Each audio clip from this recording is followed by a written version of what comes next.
Hello friends, आज bites with प्रणूमध्ये आपण मस्त असं मालवणी पद्धतीने माशांचं कालवण बनवणार आहोत। त्यासाठी सगळ्यात पहिल्यांदा इथे आपण पाखराचे मासे घेतलेले आहेत। अशा पद्धतीने हा मासा असतो। तुम्ही बांगडाचा मासा सुद्धा घेऊ शकता। छोटे छोटे आपण पीस करून घेतले त्या माशांचे। हे डोका आहे माशाचं, त्याला अशा पद्धतीने पुढे चोच असते, त्याला पाखराचा मासा म्हणतात। या माशाऐवजी तुम्ही बांगडाचा मासा सुद्धा घेऊ शकता। ह्या माशांना आपण आलं लसूण हळद आणि मीठ लावून ठेवलेलं होतं। अशा पद्धतीने आलं लसूण पेस्ट मीठ आणि हळद लावून तुम्ही मासे फ्रीजमध्ये ठेवू शकता। जेव्हा बनवायचे तेव्हा 2-3 तास फ्रीजमधून बाहेर काढायचे आधी आणि मग बनवायचे, म्हणजे मासे टिकतात सुद्धा आणि बनवता सुद्धा येतात। जेव्हा आपण बरेच मासे आणतो तेव्हा हे अशा पद्धतीने साफ करून फ्रीजमध्ये ठेवायचे, अजिबात मासे खराब होत नाहीत। आता हे मासे बनवण्यासाठी सगळ्यात पहिल्यांदा आपण कढईमध्ये चांगलं 4-5 चमचे तेल घेतलेलं आहे। त्यामध्ये 7-8 लसणीच्या पाकळ्या मस्त अशा ठेचून आपण टाकलेल्या आहेत। लसूण अजिबात करपवायची नाहीये, फक्त आपल्याला ती फ्राय करून घ्यायची। लसूण फ्राय झाली की हे जे मॅरिनेट केलेलं फिश आहे ते आपण यामध्ये टाकलेलं आहे। यामध्ये आपण 4 चमचे भरून मालवणी मसाला टाकणार आहोत। अगदी चमचा पूर्णपणे भरून घेतला आपण। 4 ते 4.5 चमचे मालवणी मसाला यामध्ये टाकलाय आपण। त्यानंतर 1 चमचा भरून पूर्ण धणे पावडर आपण टाकलेले आहे यामध्ये। अजून वरून थोडीशी टाकले। 2 चिरफळे यामध्ये टाकलेले आहेत आपण।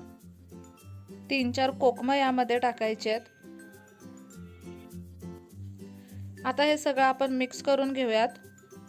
मासे हलवताना ना अगदी अलगद हलवायचे, नाहीतर मासे तुटू शकतात आणि मग सगळीकडे काटे काटे होतात। त्यामुळे अगदी अलगद मासे हलवायचे।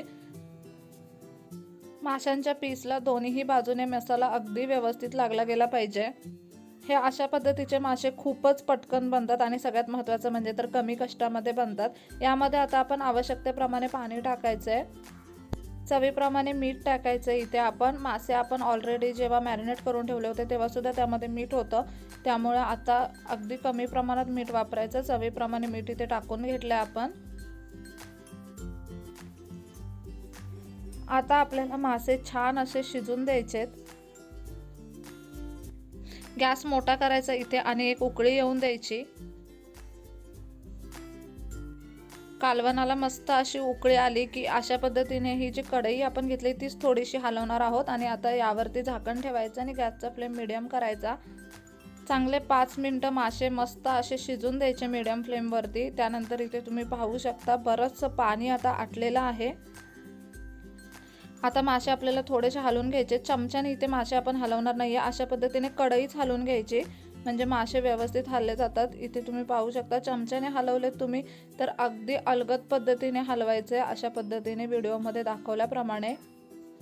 खूप जोर लावून कधीच मासे हलवायचे नाहीत, नाहीतर ते तुटू शकतात। आता पुन्हा आपण यामध्ये पाणी टाकणार आहोत आणि पुन्हा हे मासे आपल्याला 5-6 मिनिटांसाठी छान असे शिजवून घ्यायचेत।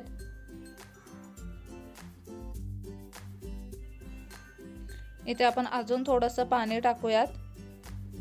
जितकं कालवण किंवा जितका रस्सा तुम्हाला बनवायचा आहे त्या अकॉर्डिंग पाणी यामध्ये टाकायचं। हे सुद्धा पाणी थोडं आळूनच घेणार आहोत आपण। आता झाकण ठेवलंय। 5 ते 6 मिनिटांनंतर इथे तुम्ही पाहू शकता मस्त असं कालवण तयार आहे। अतिरिक्त पाणी आहे ते पूर्णपणे आळलेलं आहे आणि अगदी परफेक्ट असं सार तयार झालेलं आहे। ही रेसिपी वापरून तुम्ही माशांचं कालवण अगदी सोप्या पद्धतीने बनवू शकता। हे भातावर तर अगदी अप्रतिम लागतं गरमागरम असं खायला। इथे तुम्ही पाहू शकता ह्यात आपण अतिरिक्त काहीही टाकलेलं नाहीये, तरी हे किती सुंदर झालंय। खूप सोपी माशाच्या कालवणाची रेसिपी आहे। नक्की ही रेसिपी घरी ट्राय करा। व्हिडिओ कसा वाटला कमेंट बॉक्समध्ये नक्की सांगा। चला तर मग पुन्हा भेटू अशाच एका नवीन व्हिडिओ सोबत। तोपर्यंत मस्त खा, भरपूर फिरा आणि आनंदी राहा।